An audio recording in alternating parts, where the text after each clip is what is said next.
Hi viewers, আশা করি ভালো আছেন। তো ভিউয়ার্স, আপনি যদি ওয়েবসাইট নিয়ে কাজ করে থাকেন তাহলে ইন্ডেক্সিং সমস্যাটায় একটু হলেও মুখোমুখি হয়েছেন। আমাদের ফেসবুক গ্রুপ বা ইউটিউব ভিডিওর কমেন্টে অনেকেই এই বিষয়টি জানিয়েছে। বিশেষ করে যারা নতুন ব্লগিং করছেন তাদের পোস্টগুলো কোনোভাবেই গুগলে ইন্ডেক্স হচ্ছে না। আজকের ভিডিওতে এমন একটি সিস্টেম দেখিয়ে দিব যেটা করলে আপনার ওয়েবসাইটে করা সকল পোস্ট 100% গুগলে ইন্ডেক্স হবে। তাই ভিডিওটি শেষ পর্যন্ত দেখতে থাকুন। আর এখনও যদি এই ভিডিওটিতে একটু লাইক করে না থাকেন তাহলে অবশ্যই একটু লাইক করে দিবেন। আর এমনই blogging tips and trick, online income, SEO related video পেতে এখনই AdSense চ্যানেলটি সাবস্ক্রাইব করে পাশের বেল আইকনে ক্লিক করে অল সিলেক্ট করে দিন। তো চলুন ভিডিওটি শুরু করা যাক। তো ভিউয়ার্স, ইন্ডেক্সিং সমস্যাটির সমাধান করার জন্য প্রথমে আপনার ব্লগারের সেটিংগুলো ঠিকঠাক মতো করতে হবে। আপনি যদি আপনার ব্লগারের সেটিং সম্পর্কে ভালোভাবে না জেনে থাকেন তাহলে অবশ্যই উপরে আই বাটনে ক্লিক করে একটি ভিডিও দেখে নেবেন, তাহলে বুঝতে পারবেন সঠিকভাবে ব্লগারের সেটিং কিভাবে করবেন।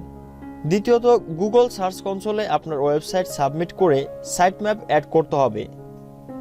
ভিডিওটির এতটুকু দেখে অনেকে ভাবতে পারেন এইসব বিষয়গুলো আগে থেকে জানি, তাই ভিডিওটি স্কিপ করে যেতে পারেন। এই ভিডিওটির লাস্টে মেইন সিস্টেমটি বলে দিব যাদের এই সকল বিষয়গুলো করার পরও ইন্ডেক্স হচ্ছে না তাদের জন্য। তৃতীয়ত, নতুন পোস্ট পাবলিশ করার পর যে সকল পোস্ট গুগলে অলরেডি ইন্ডেক্স রয়েছে সেই সকল পোস্টের সাথে ইন্টারলিঙ্কিং করতে হবে।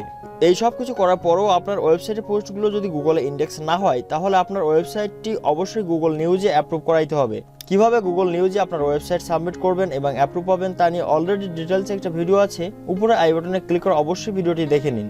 আপনার ওয়েবসাইটটি যদি গুগল নিউজে অ্যাপ্রুভ হয়ে যায় তাহলে দেখবেন 10 থেকে 15 মিনিটের মধ্যে আপনার করা প্রত্যেকটা পোস্ট গুগলে ইন্ডেক্স হয়ে যাচ্ছে। আর কোনো কিছু করার প্রয়োজন নাই। জাস্ট আপনার ওয়েবসাইটে যদি গুগল নিউজটা অ্যাপ্রুভ থাকে, পাশাপাশি ওই যে 3টে টপিক বললাম ওই 3টে টপিকও কমপ্লিট থাকে, তাহলে দেখবেন আপনার করা পোস্টগুলো সবগুলোই গুগলে ইন্ডেক্স হয়ে যাচ্ছে। এবং কমেন্টে জানান যাদের অলরেডি গুগল নিউজে অ্যাপ্রুভ আছে তাদের পোস্টগুলো কি গুগল ইন্ডেক্স হচ্ছে কিনা। তো আশা করি বিষয়টি বুঝতে পেরেছেন। যদি বুঝতে কোনো রকম সমস্যা হয় তাহলে অবশ্যই এই ভিডিওটির কমেন্টে অথবা আমাদের ফেসবুক পেজে জানাতে পারেন। এতক্ষণ সাথে থাকার জন্য অনেক অনেক ধন্যবাদ।